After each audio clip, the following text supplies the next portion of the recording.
What's up, folks? Aaron here, and today I'm not really going to talk about running. I'm not going to talk about software projects. I am going to talk about probably the coolest thing I've ever done in an airplane.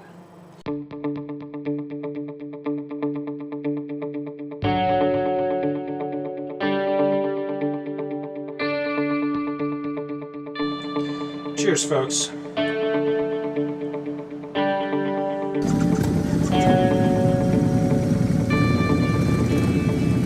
Alright, so I'm wearing my official Civil Air Patrol hat because this was official Civil Air Patrol stuff. Last week I got to participate in, well, I got to play Red Air, which for folks who don't know means the opposition team for a military exercise, basically. Have you ever asked yourself what happens when somebody flies into a restricted area in a small plane? There's lots of reasons why this could happen, most of them not malicious. A lot of times it's just somebody gets lost, or it's a temporary restricted area and somebody flies in and doesn't realize it's there. But one way or another, somebody in a little plane finds themselves somewhere they're not supposed to be. Well, what happens? Well, the first thing that's going to happen is that the nice aircraft charged with watching that area are going to issue a warning. And it's going to be something like unidentified aircraft coming from the west headed towards wherever you're about to enter a restricted area. Turn north immediately, or you will be intercepted. Well, let's say our hapless aviator in this case doesn't have his radio tuned to guard, which is 121.5, or maybe he's even flying something without a radio, or a broken radio. Who knows? It's perfectly legal to fly in some areas of the United States without a functioning radio. So anyway, our hapless aviator continues into restricted airspace. Well, the next thing that's going to happen is that a air defense aircraft, or maybe a helicopter depending on the area, but anyway, an aircraft is going to come up and, oh look, I have props. Hang on, this is a little off. Here we go. At least this is Air Force. Alright, so our hapless aviator is cruising along. Oh, it's a beautiful day today, isn't it? Oh, you betcha. Well, and our friend here, well, first he's going to come up over the top.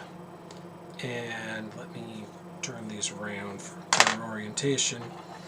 So he's going to come up over the top, more or less like this, to get a good view of what kind of aircraft has wandered into the restricted area today.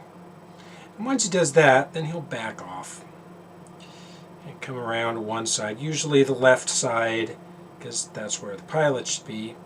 He'll come up real slow like, and kind of waggle his wings like this, and then roll off in the direction he wants the pilot to follow.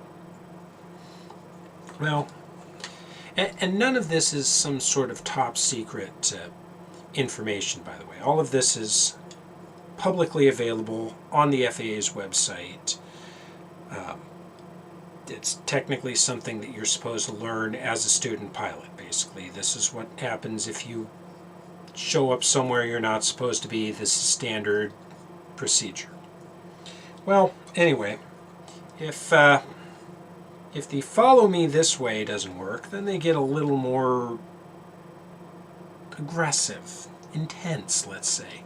So the next maneuver, he's going to roll up either on the left or the right side. Probably the left again, but it just depends. It's generally going to be whichever side he wants you to follow him in. And he's going to go something like this. With a wing rock to make it very clear that you're supposed to follow him that way. And generally speaking, for the pilot in our little civilian aircraft here, you want to make your turn and rock your wings as well, which is kind of the international sign for, yes, I see you, I'm doing what you're telling me, maybe I don't hear you on the radio yet, maybe I'm frantically pushing buttons while trying not to pee my pants, but I see you and I'm following you. So that's the standard procedure. Well, the thing is, military pilots don't get a whole lot of opportunity to practice this, so one of the missions of the Civil Air Patrol is we get to go help them practice. So in this case, the captain flying, I got to sit in the right seat of the Cessna, and we did our little cruise in, and we got intercepted by F-16s. Yes, I know this is an A-10. I don't have a F-16 model handy at the moment. So, but seriously, I mean, this was by far the coolest thing I've ever done in an aircraft. We're cruising along, fat, dumb, and happy, and all of a sudden this F-16 rolls up, cruises up to our left, and I'm kind of turning like this, because we know he's coming, obviously, as part of the exercise. We can hear center and go, oh, yep, here they come to kick our butts. So I'm looking behind him and behind us, and oh, yep, got him. 7 o'clock, here he comes. And he'd cruise up real slow and do his thing, and because it was part of the exercise, we ignored him. We'd ignore them until they did a couple of the crossovers there. So that was really cool. The highlight of the day was the last flight actually did a double. So 2 F-16s, the lead and 2, came up and did it one after another. So yeah, very cool, very neat. Definitely one of the highlights of being in Civil Air Patrol. So yeah, definitely highlight of my week last week for sure. Probably the highlight of anything I've done in the air thus far, and again, just very cool, and felt like I was privileged to be part of it.